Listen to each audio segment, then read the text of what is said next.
The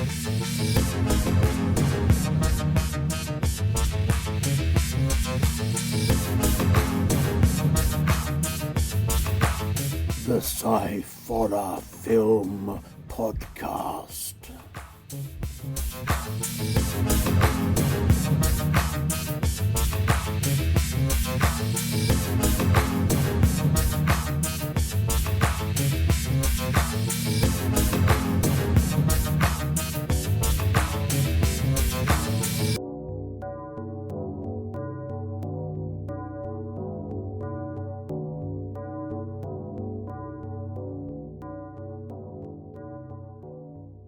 Hello and welcome to the Sci-Horror Film Podcast. This is the voice of the Daleks. Don't make me laugh. Don't make me laugh because I will choke. You sound like you're trying to personate the Mr. Odd from Captain Scarlet. Yes. So, hello and welcome to the Sci-Horror Film Podcast. I am Andy Walker. I have a large log in my throat. I was going to say frog, but it's worse than that. It's worse than that. He's dead, Jim. I am here. I am here. Finally, eventually. Your brain doesn't sound like it is. No. Not altogether high on the wellness chart, but I am here. And I'm welcome and joined. No, I am welcome and joined. No. Joined this week by putting a large nail through me and banging me on a piece of wood. No, I'm joined by my son Scott and the delightful Amy. Hello, Scott and Amy. Hello. How are you all? Wait, I'm just the son, Scott, and you're delightful. It's nice, isn't it? Well, Fine. We have to put up with you every week. Favouritism. It's not favouritism. Well, it is favouritism, actually. See? I did like the way that you both said hello in harmony, though. That Yeah, was I know. Yeah, it was quite impressive.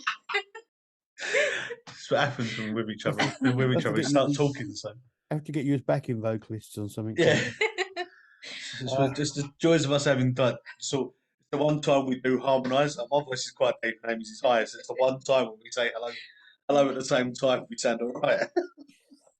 How are you? Yeah, all good.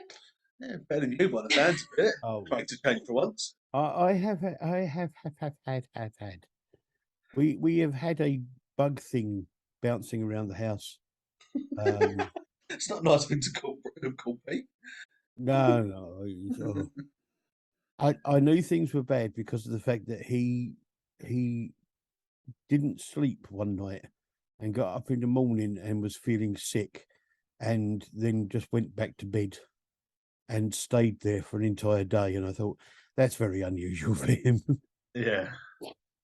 So yeah, but it's been making its way round of us in some ways all the way through, and I've got it now, and it doesn't seem to want to go. I've had it for 2 weeks. Doesn't seem to want to go away. Pete's still got a cough and still not feeling 100%. Nick's still feeling a bit. She doesn't seem to have got it quite as bad as us, but then she's had it in waves. It's kind of come and gone. It's difficult to tell sometimes how bad it is. Still, I've almost lost my hearing. My breathing has gone back to how it was when I came out of hospital after having COVID. So on the whole, it's only put me back 2 years, which is quite good. I would say as well, with the beard and the thing, you were looking remarkably more like the other members of our family, the sort of the shaggy beard and everything going all over the place. It's very Christmassy, I would say as well. Yeah, well, if you're ill, you're gonna be ready to work next week. I'm gonna be ready as I am gonna be to get up and go out on the 25th or the 29th, the 24th and deliver all the presents. Yeah. But the one time we go, Santa Claus is coming around this year because he coughed everywhere. Yeah. But he got That's your present. Yeah. Illness. Yeah. If you would like to leave something out for Santa tonight, make it a scented candle and a big tub of Vic. shot of cold and flu. Yeah. So Benylin cough medicine and night nurse, that'll do. And instead of carrots for Rudolph, a couple of is it cold and flu tablets? Yep. Cold and flu capsules. Excellent. Right, so shall we try and do some kind of show as we've missed one, and apologies to people out there because I made this stupid decision, which was the fact that I contacted the two people who made the short films that we're reviewing this episode, and told them we would be doing a review of their films, and then got ill, so we couldn't put the review out. So, you know, Well, it'll be at least they can listen to it now, I suppose. well, yeah, They're still interested. if they're still interested, yeah, if they can be bothered. Right, anyway, so here we go again. We are doing two short films and a long one. I don't know why I say that all the time because it's pretty much what we do.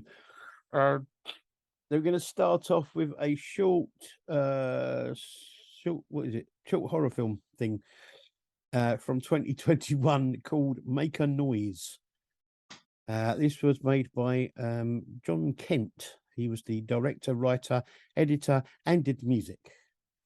The cast is Samantha Shaw, and it was made during lockdown, as far as I can tell. And there isn't actually a synopsis for this as such. No. So, what did you think? I'll let you go first. I'm normally the one that goes first all the time, so I'll let you do it this time. I liked it. It was with the concept, it's very relatable. I always have a thing about, like, when you're home alone and you can see down the stairs and it's pitch black. I have a thing about that. And this movie, I'm not going to lie, freaked me out. Because, like, it's just the constant, like, the scene when she's looking down the stairs. I was like, nope, can't look at this. Nope. Freaked you out is a bit of an understatement. I was hiding. Sitting there under a blanket going, I've got bad feelings about this, I've got bad feelings about this. But it was so cleverly done with some of, like, the camera angles and certain perspectives that you could see was really, really well done. Yeah. It was just freaky for me, but that's just my perspective. Yeah. It was sitting next to her, and I sit hiding behind the blanket going, I've got bad feelings, something's going to happen, I've got bad feelings. And I'm like, oh yeah, it's a horror film, of course there is. But no, I've got to admit, I do agree with Amy. There's some of the camera angles they had, some of the effects they had on it as well. Like the sort of I don't know whether or not it was meant to be done or what, but the sort of dust particles that you could see in one of the shots, I thought, Yeah. if it is meant to be done, then it's very well done.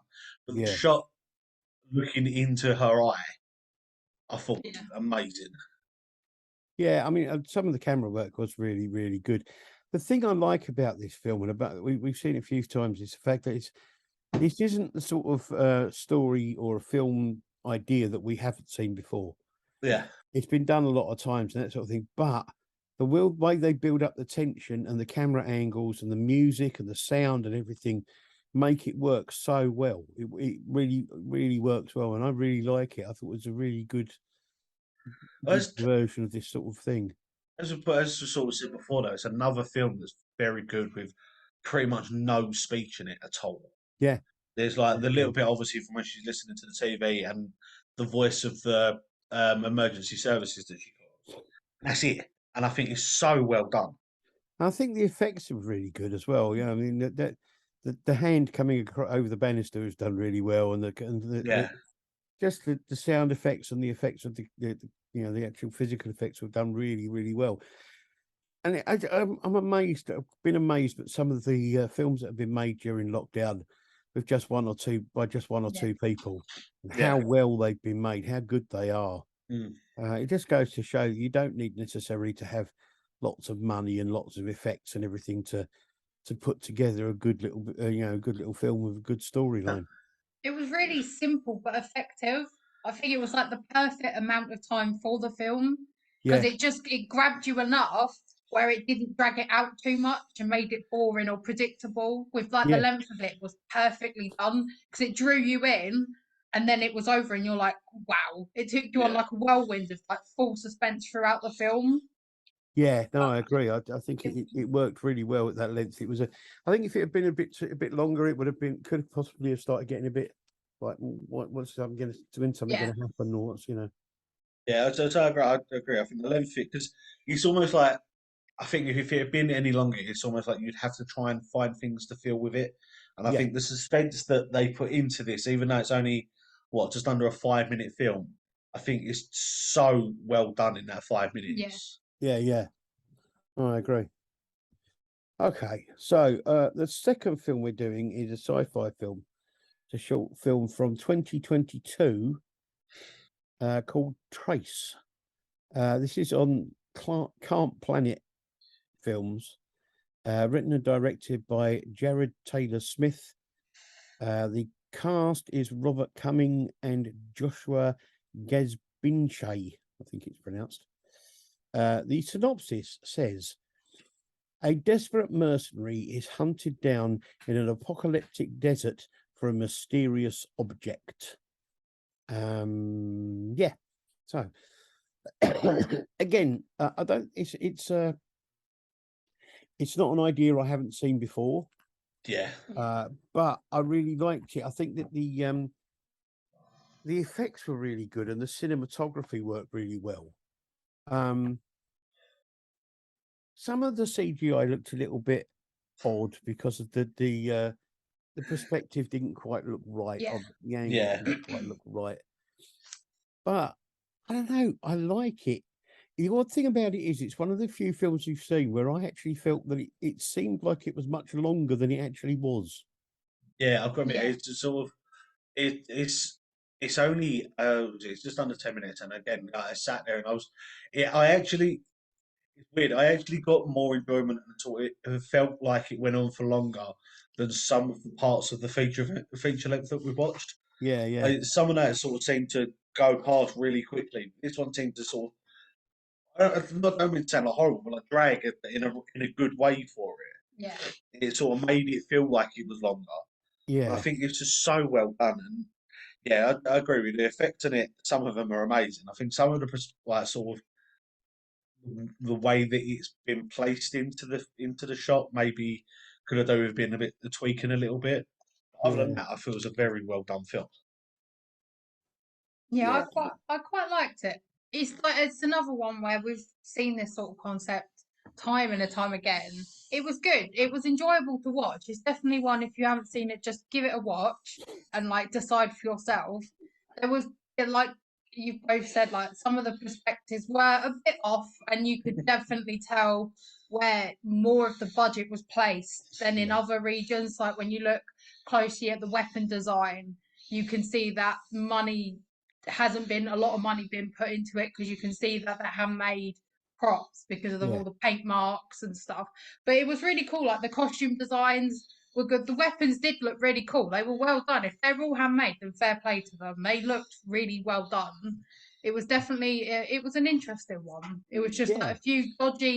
just a few dodgy camera angles, I think, where they could have made it a bit smoother with like the ships and stuff. That's Yeah. where I was a bit like, oh, hang on a minute. It was really good till like that sort of point, but it was still really well done. Yeah. No, I agree. I kind of like it. It takes a little while to get going. I felt, Yeah, which was one of the things, but it felt like almost it was either. We've said it before with some of these films. It feels almost like it's either a um, uh, uh, sort of titles yeah, sequence of a film, or it could be the end of the first film of a series. yeah. Yeah, So you want to know what's going to happen in the next film. You know what I mean? It's like yeah, that sort of moment when you're flicking through the TV and you see like a certain part of the film, but you've not seen anything else, so you have Yeah. no context. It's sort of like you flick over and you're like, oh, hang on a minute, and then you don't really understand. But there could be a lot more to this. Like if they do more with the story, it could be really Yeah. interesting because of like the whole thing with like the box he's got and all that sort of stuff. There's a lot there that I The, think might draw people into it because they're like, well, what's this? What's this? the So thing you've got to there's watch, the thing you've got to watch with those sort of these films, though, is the fact if you try to make too much of the story, it can get lost and it can get a yeah, bit yeah, kind of like, no, it doesn't really work. But I don't know. Yeah, I know what you mean. Though I think if they could quite easily turn this into Yeah. a bigger film, and I think it would work quite well if it was done the right way. Talking about films that feel like you've stepped into the middle of them partway through, and then you don't really know what the hell's going on. Let's get on to our feature film. Yeah. This, for a change, isn't a 1980s film. This is 1997. It's not far off of it. 1997. It's nearly 10 years out of being 80s. Sorry. Yes. Nearly as old as I am. Couple Um, years, me. Yeah. It's only a couple of years older than I am. It's a 1997 film. It's a Canadian independent film called Cube. Now, the director. Oh God, I'm trying to go through this without giving me a headache.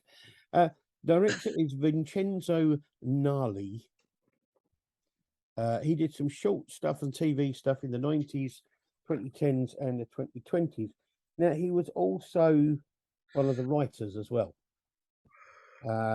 He didn't write anything else that we were interested in, but as a director, he did Sci-Fi in 2002, Splice in 2009, which is a really good film. I really like that. Haunter in 2013, ABCs of Death 2 in 2014, and In the Tall Grass in 2019.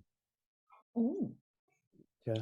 The other writers are Andre Bijelic, who has done nothing of interest to us, and Graham Manson, who did some TV and short stuff in the 2010s. The cast is Nicole DeBoer, who did some TVs and shorts in the 90s, 2000s, and 2010s. She was in Prom Night 4, Deliver Us from Evil in 1991. The Dead Zone 2002, which was a straight-to-video film. Phil the Alien in 2004. And Suck in 2009. Which Last two sound very questionable. Well, that Suck I'm given to believe is a film about vampires. Obviously. Yes. Then we have Nikki Guadu. Why do I do this? Guadagni, who did some TV and short stuff in the 80s, 90s, 2000s, 2010s. Was in Silent Hill in 2006 and Ready or Not in 2019. We have David Hewlett, who did some TV and short stuff in the 80s, 90s, 2000s, 2010s, 2020s. Was in Pin in 1988, Scanners 2, The New Order in 1991, Sci-Fi 2002, Splice in 2009, Rise of the Planet of the Apes in 2011, Haunter 2013, and The Shape of Water in 2017. Then we have Andrew Miller, who did some TV and short stuff in the 90s, and that was it. And Julian Richings, who did some TVs and shorts in the 80s, 90s, 2000s, 2010s, and 2020s. He was in Mimic in 1997, Urban Legend 1998, Rats in 2000, Wrong Turn 2003, Regeneration 2004, X-Men The Last Stand 2006, Skinwalkers 2006, The Third Eye 2007, Dead Silence in 2007, but he was uncredited. Saw 4 in 2007, Survival of the Dead 2009, The Conspiracy 2012, The Last Will and Testament of Rosalind Lee in 2012, The Colony 2013, Man of Steel 2013, Septic Man in 2013, which sounds like it could be great fun. What the hell does that say? Egelta? I can't even read my own writing. 2014. Hellmouth 2014. The Witch 2015. A Christmas Horror Story 2015. All Hallows Eve 2 in 2015. Prisoner X 2016. Blood Hunters 2016. Todd and the Book of Pure Evil, The End of the End 2017. True Fiction 2019. Anything for Jackson in 2020. Spare Parts in 2020. Hall 2020 and Vicious Fun in 2020. Then we have Wayne Robson, Did some TV and shorts in the 70s, 80s, 90s, and 2000s. It was in Mama the Intruder in 1986, Parents in 1989, Wrong Turn 2003, Cold Creek Manor 2003, Wrong Turn 2 Dead End 2007, The Incredible Hulk in 2008, Survival of the Dead 2009. And then we have Maurice Dean Wint, who did TV and short stuff in the 80s, 90s, 2000s, 2010s, and nothing else that we're interested in. The synopsis for this film is 6 complete strangers with widely varying personalities are involuntarily placed in an endless maze containing deadly traps. So, I mean, this is the first film of a series of films. And as I quite often have with these sort of things, I really don't know why they made any more than the first one, because the first one is brilliant. I love this film. I think it's absolutely fantastic. I do agree with you about the fact that it does feel like you dropped in halfway through. Yep. But I think that's sort of what gives it that sort of weird feel to it the whole way through, because you are pretty much exactly like they are. Yep. In the film, No idea what's going on. And I don't know. I just think I've seen this film countless times. I like it every single time. Yeah. And the thing about it is, there's so much about this that I forget. Yeah. So I watch it and I forget things about it, and then I start thinking, "Oh yeah, oh no, wait a minute, don't go in there." Yeah. Oh, it's the thing. I've watched this and Cube 2, and I was sitting there watching bits, and I'm like, I actually had to sit there at one point and, did they change the look of the cube without me realizing? And then realized that I was then thinking of the second film. But again, I really like this. I just think it's just such a great film, and I don't know. It was one that Amy was a bit dubious about watching, because resident not horror fan. Yeah, resident non-horror fan. And I went, let's watch The Cube. This was my first time watching it. I have heard of this film, but because I've seen people play the video game of it, and I've always I love the game. The game is awesome, and I've watched the film now. I like the film. I'm not hating on the film. It was unique. like don't get me wrong, I love the concept of watching these people. You're watching their mentality and humanness fall to pieces in front of you, because they're deprived of your basic human needs of food, water, daylight. And it's interesting to see what the people will do to survive and to make sure they make it through and not care about anyone else. And that to me is fascinating, watching it all the way through, and you're like, wow, really, you stooped at that level to push yourself out, but not to save the people around you. It's a really, really good concept. It was a fun watch. For the first time watching it, it was quite fun to watch. I was really confused at the beginning, because you dropped in, I'm like, where's the beginning of the film? It's just kind of like you dropped in and you're off, and I'm like, all right, okay. It's different, but I like it. I did actually approve of this one. I really liked it. I must admit, this is another one that I had like with Triangle, which is where I used to go out a lot at night, and I come home early hours of the morning and suddenly catch it. I took the TV on and it would just be starting. And I must admit, the first time I ever saw this, I thought I must have missed the beginning. Yeah. I've got even the fact understand. The link you sent us, because obviously what we do with all these, we watch this on YouTube. The link you sent me, I thought I forgot the way that it starts. So when we started off, I was like, some bastards cut the first bit. Yeah. And I'm sitting there for ages, and I was like, and it's only when I saw about I paused it and went back, and I'm like, oh no, it doesn't. You're meant to start I'm sitting there, they've cut off the main bit. Yeah. They've cut off the beginning, and I was like, oh no, that's how it's meant to start. Yeah, it is quite cleverly done for a 90s film. Normally, when you say that sort of genre, you're like, but it's cleverly done, because it draws you in, because it drops you in so quickly. You're used to having a beginning of a film where it builds it up and all that. But this, you're in and gone. There was a thing around this sort of time, the end of the 90s, where there was this thing. There was Saw, and there were a few other films that kind of just dropped you in the middle of the action, and you had to kind of work out what was going on. And I really like that, because that interests me. Yeah. rather than having it all explained. So you kind of, Oh, but I think the problem I have with it is the fact that they then went on to make other films where they tried to explain what was going on in the first film, and I Yeah. didn't want it explained because I was quite happy with not knowing. yeah, it's just the thing. It's like the first one that they explained a little bit, not like massively, but enough for them to sort of for you for it to grip and you like, so what's going on? Like proper focus and go. Yeah, So what's yeah, going on? What's going to happen? But yeah, I agree with you. Like I like the second one. The third one, I think, is absolutely pointless, and they have no idea why they made it. But the second one is a little bit better, but yeah, is good. But I don't. Again, it didn't need to be made.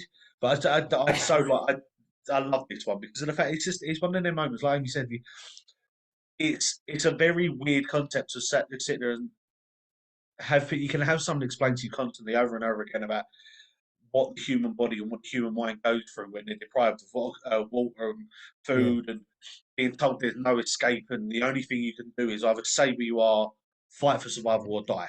yeah, yeah, And what your mentality goes through, especially without daylight, because everyone's so used to sort of knowing the passing of time through seeing the light change or being able to tell time and having a room where you can't tell that and your whole body then you start hallucinating and start feeling weird and I think it's so well done in putting this to this film.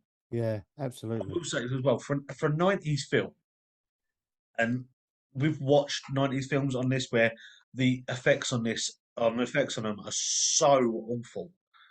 But for this, I thought was so well done, especially the first ever death that's in it. It's like Yeah. it's sort of straight away before the credits come up, and you're like, I sat there for you sort of sit there for it, and he just stops and then like falls apart, and I'm like, that is so well done, and it Uh, still stands the test of time. the effects, yeah, the effects where the bodies are sliced up and things like that Yeah. are incredible. The thing about it is, from what I can work out, from things I've read about this, the first film was made on such a low budget that basically all they had was that they had one room Mm. that was done up like the cube, and they just changed the light in it, Yeah. and like the It's rest just, of it was all kind of like lighting effects and all this kind of stuff. it's the thing as well. If you think of a lot of films, especially nowadays, where they do films where you're in a confined area, it's either CGI'd or they only show you sort of three walls of it, or like all the Yeah, yeah, or say like the six walls or whatever, but they don't ever show you sort of all of them. But this one they do. It sort of spins round. The camera Yeah. spins round the person as he's looking round, and it yeah, shows you the fact, and you can sort of see it on the camera work, like because it's a bit shaky and all that. That it's just one person going round, so you get that feel that they're in a confined Yeah. box, I and I like think to it's like. just so well done. I also like the way that there is this thing about all of a sudden it's like this sudden thing of people kind of have to have somebody to blame and they have to have this conspiracy theories and it's kind of Yeah, like you obviously know more than you're saying. Yeah. Well, yeah. why? Why do you think that? You know, Oh, it's why, just there's the thing is that there's it the guy when he comes out and says that he works on a small percent. Like you think about yeah, yeah, you see the outside of the shell later on. He works on like probably like a 1% part of it. yeah, But yeah, yet, as soon as that was mentioned, that was it. They were going, "You must know something. You've got to know something. You've got to." And even the woman, the doctor, in it turns around and says, "But you don't." It's the same way it is with everything. Like the left hand doesn't know what the right hand's doing but because they want to keep it that way. Yeah. it's like, I mean, you look at the spaceship. If you look at just an ordinary rocket that they send up to the moon, you get somebody works on that who works on the air filtration unit hasn't got a clue about how the actual propulsion unit works or how everything else is done on the ship because Well, that's the that's all thing that is, they've done. There's the thing is that I've actually watched programs where there's people, they've got multiple teams because of the fact that, oh, like you said for the spaceship, they've got multiple teams for working on just the control console because there'll be one person know what five buttons do, and one person knows what these six buttons do, and one person knows what happens if you push that one and that one, but not that one and that one. Yeah, And that's the thing is this way the way that that's put across in this film as well is the fact that like there are so many people that yeah they're in communication with each other, but none of them had any clue what anything was for yeah, yeah. or what it Yeah. was about, or what it was to make, or what was going to happen to it. I I like this film because of the fact that it doesn't do that. It doesn't do that comfy thing of there being a nice sort of happy ending. Yeah. Also, even the way that it ends, there's no. it doesn't show the fact that he is actually the end. No. We see the guy getting out into the light. There's no showing of him going, "Oh, he's outside now." It's just him Yeah. into the light, and even You've the got no light's idea too where blinding he's to. gone Yeah, or exactly. Yeah. Yeah. And I mean, even to a certain extent, there's nothing that necessarily leaves it completely open for there to be a sequel. Yeah. And the thing is, as well, is that, for me, now I get the fact that this is a film, but you think about the people if they want to do a test on it, it's the people they put inside. Obviously, you see the ones that they put the Yeah. cop in, they put the mathematician in, they put the doctor in, they put the escape artist, the guy that had something to do with it. Yeah. But the guy that got out obviously had a learning difficulty. And then, for me, I sat there and was like, is that acted or is that a person like he is actually got Yeah. that, and that's what they wanted to someone say they put him in there because he's got that and see how they react, or was he placed there to see how the others did?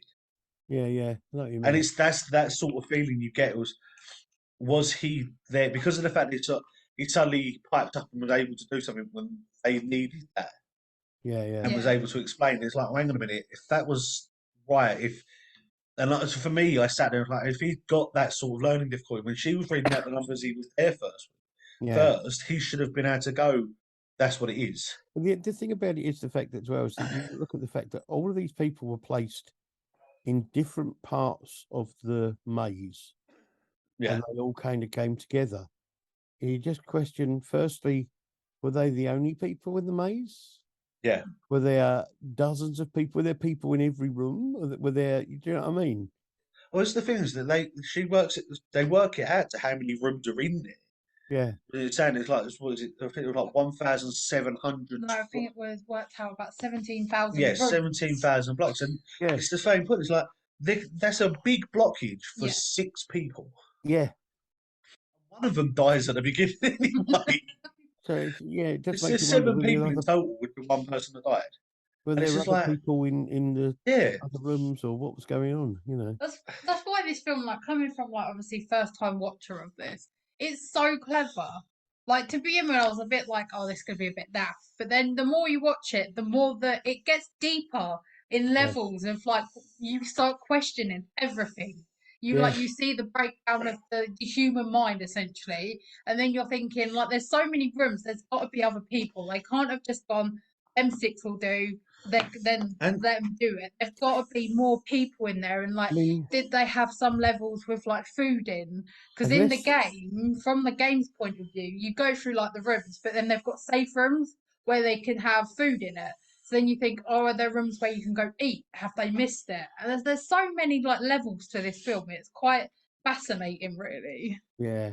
The other thing for me is the fact that it's like if the movement of these rooms is well, it's not random, but if the movement of these rooms is set, do you have to work out which rooms you put people in order for them to come together? Mm. Or do you just randomly put people in rooms in the hope that they might come together, in which case they might all die before they even meet up? yeah. But that's the thing is the fact that for it to be like 17,000 rooms, these 6 people happened upon each other in these rooms. Like they're either put very close together or that wasn't actually meant to happen. Or Or, it was, but there was loads of others in it as well. And it's just yeah, like it's the one of the things I'm saying to sit there afterwards. What I like about it though is the fact that the shots you get of it, mm, you realise from the outside how big he is and how like you said, how yeah. lucky they were to find each other. Really, Yeah. But I mean, the other thing, I mean, the thing that gets me is, as I say, this one I like because that Saw was the same sort of thing, the first Saw film. But do you remember the one we watched last year? I think it was called Circle, yes, which just alien spaceship, and they had this group of people there, and they had to decide who was going to die next. yeah, And you didn't know what was going on or anything, and it reminded me very much of that. It's that kind yeah. of like, you know, Oh, it's also one of what I liked about this as well is the fact that it's it leaves your mind open to so many possibilities as well for the traps they had in it. Because mm, you look at the ones they had obviously the ways that cut people up. You've got the one that got caught the cop, which basically caught him in like a fishing net, basically. You've got the one that called the killer, not the killer, sorry, called the escape artist, which was a very strong acid. Yeah. But the trap that was activated through sound, I thought was very, very well done. So it makes you wonder sort of what the in-depths of certain sort of abilities they had for the traps were as well. Yeah. And I like that. It's insane. It just proves again how complex all of this was. And say that it was all one person knew everything about it.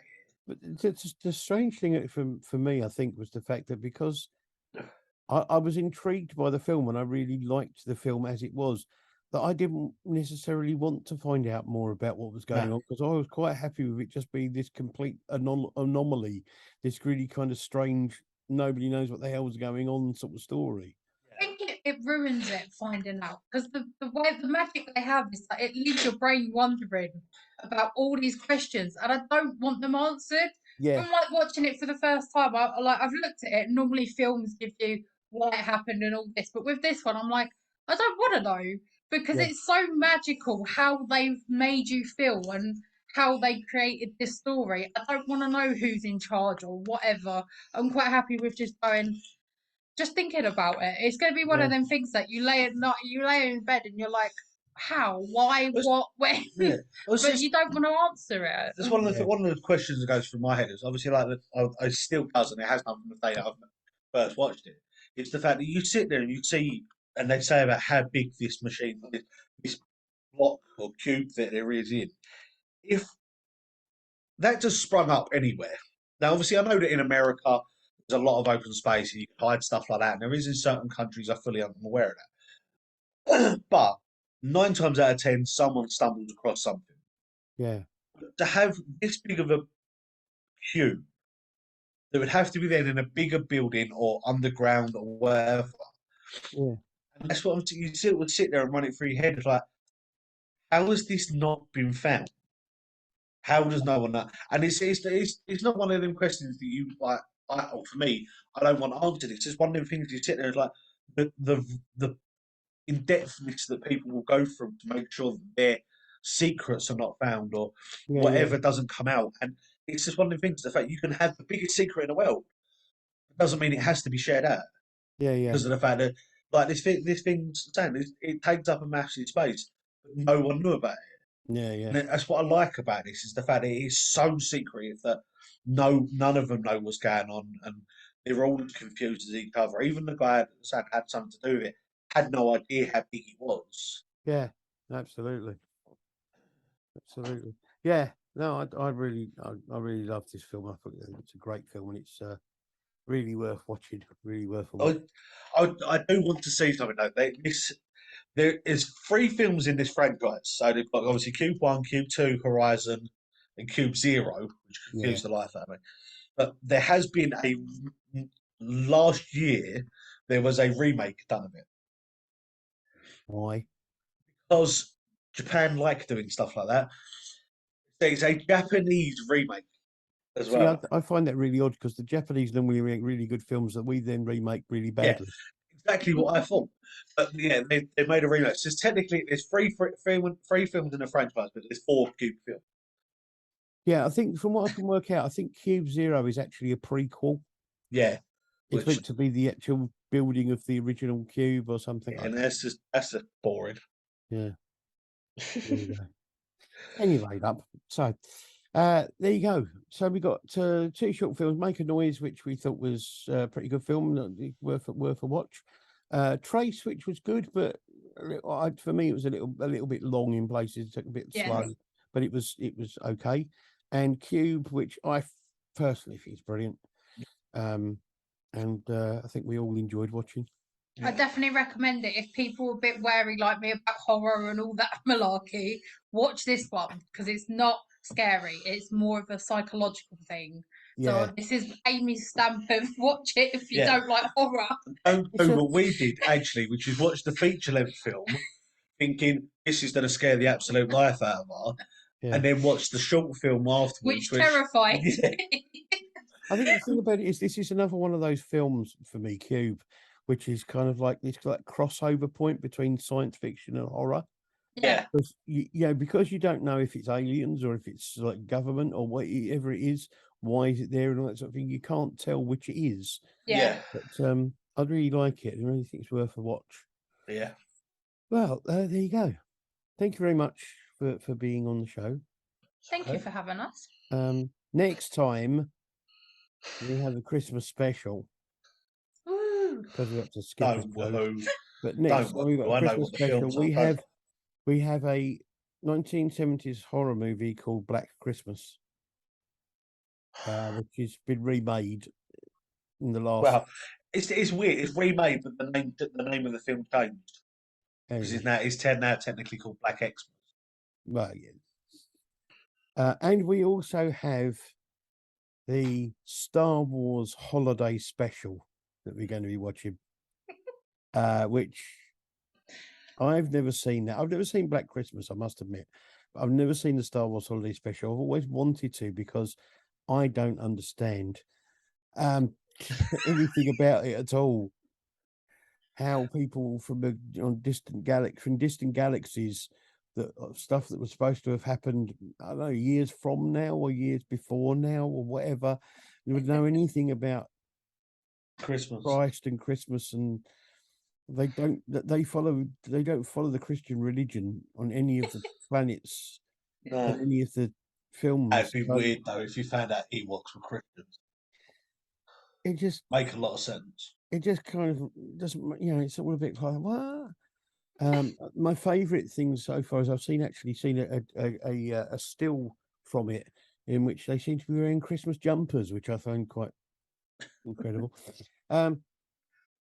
But there you go. So we will be doing those, and then we will end the year with an end of year show. Yes, which is going to be a roundup of our sort of like top picks from the year and other such delights. The films we didn't do what we did last year, which is just talk about other films we've watched throughout the year. Yeah, we'll talk about the films that we've reviewed, but we also can talk about other films that we've seen and other things we've watched on TV and things like that throughout the year, and maybe talk about a little bit about what we're going to do next season, because I always like to change things up a little bit if we can. If anyone has got any ideas as well that they're listening or want to actually let us know, I know things that they might want us to review, or even films they might want to review. Films you want us to review, TV programs you want us to review, people you'd like to see us interviewing or whatever, or be realistic. Like, I don't think we could really do like, I don't know, someone writing and saying, we want you to. I would love if you could interview Elvis Presley. But the rest obviously we can't. So. Yeah, no, Stephen King, that'd be nice. Oh yes. Yeah, I was thinking Stephen King. Clive Barker, he'd be quite an interesting one. Mm-hmm. But anyway, yes, as you say, keep it realistic and within our remit, as it were. And we will talk about things next time. As I say, next time, Star Wars Holiday Special and Black Christmas. So I'm looking forward to watching those because I've never seen either of them before. And I get the feeling they're probably either both going to be really fun to watch or really appalling. One of the two. Well, I know the remake of Black Christmas is very dark, but obviously that's what they do with a lot of remakes. They make it a lot worse than it actually was. I get the feeling that the 1970s one isn't going to be quite as. No, I'm sort of like, I'm a big Star Wars fan, but I'm very curious about watching the holiday special because you know my feelings on Star Wars. Yes, I know your feelings on Star Wars, and less said about that, the better. It's all rather confusing, really. So thank you, Amy. Thank you for having me. No problem at all. Thank you, Scott. That's all right. Thank you for letting me join again. And we'll be back again soonish, as 'twere. Yes. Something I have no idea what I'm talking about now. Yeah. I would like to say this is because of the illness, but you're like this most weeks. It's very true. It is very true. I was going to say something. I can't remember what it was now. It was something to do with horror stuff and things, but I can't remember what it was. Oh yeah, next year, hopefully we will be again covering the Romford Horror Film Festival. Yeah, which will be good for laugh and stuff. And just a quick reminder before we go and everything, not to forget, people out there, that the film The Hand That Feeds You, which I am the star of, is now available on YouTube on the Deformed Lunchbox channel. Yes, go watch it. Yes. Immediately. And again, I'd like to say thank you to Deformed Lunchbox for putting it up. Absolutely, yes. Just check the amount of views it's got, and that's ridiculous. Yeah, I'm quite pleased. And some of the comments on there are a little bit bizarre, but okay. Yeah. There you go. Right. But yes, well, go and have a look and see what Yes. people think. Go and have a look. Leave messages for and all that kind of thing and stuff and things. Yes. Okay. Thank you very much for everybody who has watched, listened, participated and stuff and things and stuff. And we will be back again with Christmas special and everything at Christmas. Strangely enough. We're going to do a Christmas. We're going to throw it completely in the hammer and it works this time. We're going to do a Christmas special on Valentine's Day. Well, I was thinking if we That was record a the very Christmas weird special, day for me to pick out. if we record the Christmas special now, then we could put it out at Easter. It was a resurrection. And then we'll do the Zombie Christ as Easter film. Oh, I've got to have a look to see if there is actually one now. Sorry. I doubt it. There is a zombie Christmas movie. Yeah, well, there's lots of zombie Christmas movie. So there you go. Anyway, the only thing I will say is that the films this year for Christmas can't be any worse than Santa Claus versus the Martians. Oh no, nothing can be that bad. Oh, I don't know. Starship Invasions. All right, yeah. Okay. Right. Well, thank you very good people very much and things. I will see you all later and again until such time as we do other things on a more permanent with the outwardly motioning go ahead basis. I would like to thank everything and go away. Bye. Bye.